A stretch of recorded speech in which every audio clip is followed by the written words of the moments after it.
Or in this video, we're going to talk about bipolar in women. Bipolar can hit anybody, but in this video, we're going to specifically talk about what it's like to be in a relationship with a woman who has bipolar. If you're a woman and watching this, and you make this about you, just realize that it's not about you, it's not for you, and just let me have it in the comments. It'll be a lot of fun. All right, so what do you got to do with a woman who is bipolar? And how do you move forward? How do you deal with this? How do you navigate it? If you're married to her, what do you do? And so in this video, we're going to get into this and what you can do moving forward so that you can move forward with grace and power and do the best thing for both of you. My name is Ed Baxter, and I help guys in betrayal situations. The process of being with a woman for 50 years or a woman that you're dating is pretty much the same. For us, it's just science. Because we know the patterns, we know the solutions. It's not that complicated. You have to make a commitment for yourself. That's what it means to be in Soul Seducer program. That's what it means to work with me directly. So that you can learn to handle your emotions, so you can learn to see right into a woman's soul and seduce her from within, to create this garden that she can actually thrive in. We'll get you to that place where you make the right decision for you and your children. So the bipolar is highly emotionally unregulated.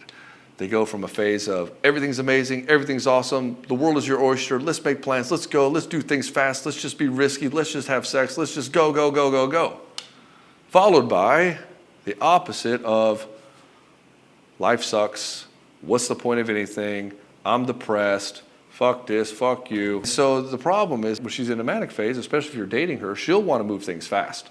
She'll say, yes, you're the guy, let's go to Vegas and get married and just have this great time. And for you, you're like, this is fucking awesome, especially if you don't get a lot of attention from women. This woman is particularly beautiful and she's all about you like this. You're like, fuck yes, let's go. And you get roped into this for a while, and it's gonna last a while.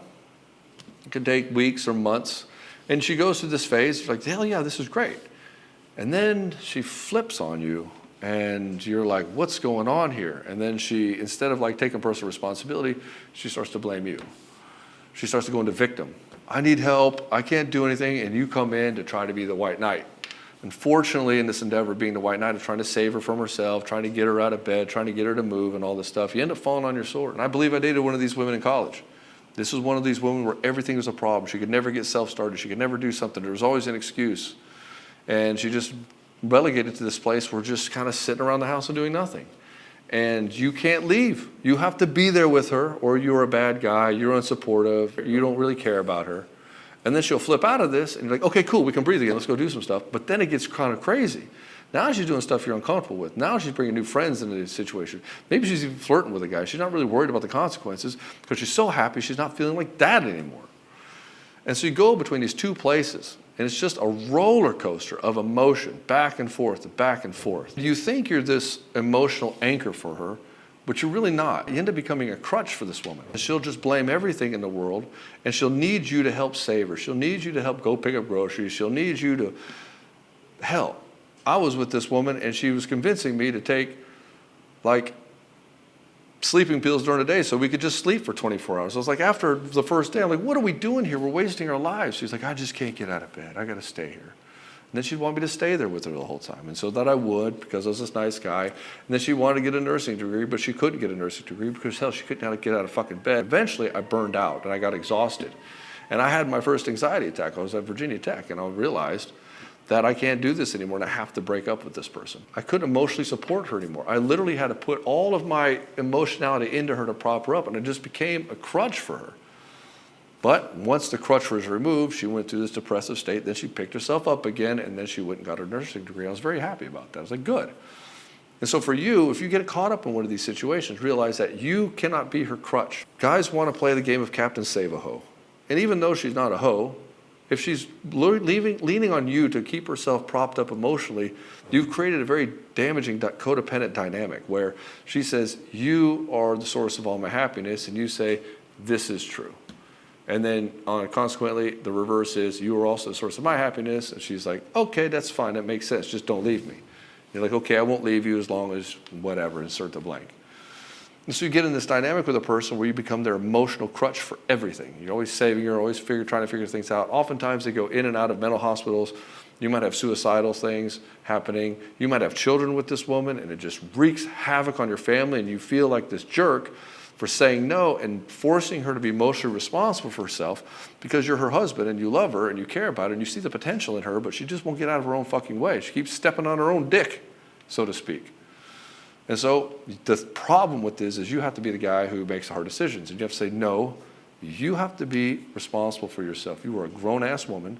You have to take responsibility just like the rest of us. And you oftentimes have to be the bad guy in the sense of, well, you're really the good guy, but from her perspective, you're the bad guy, where you even have to shield her from the children. If you're dealing with a borderline or a narcissist, oftentimes this is the case too. You have to shield this woman from the children because they're just toxic to have them around. And you stay in this dynamic with this person for years over years.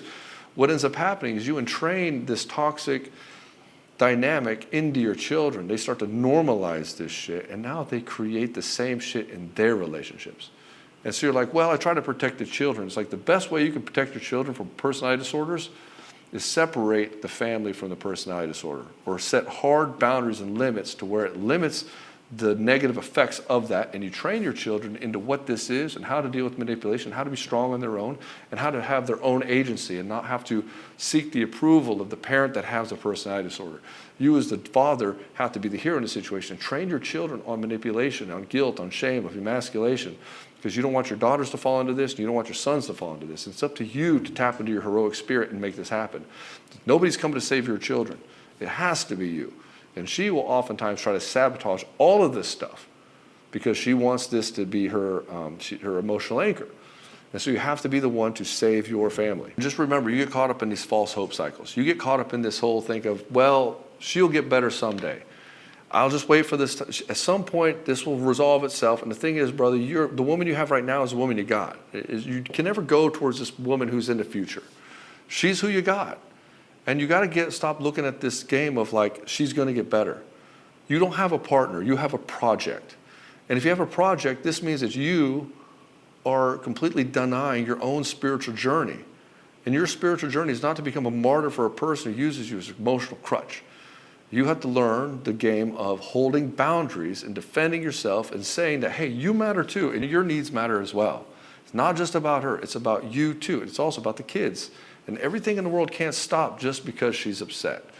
And she has to learn to do this for herself. And oftentimes this is incredibly painful for everybody involved. Anyways, brother, I hope you like this. If you want to learn how to deal with this, particularly your relationship, Soul Seducer will help you. If you like this video, hit subscribe. It helps a lot. And hit like if you want other men to also see this. And definitely share it with a guy who's dealing with this shit, because he needs to see it. Anyways, I love you, and I'll see you in the next one.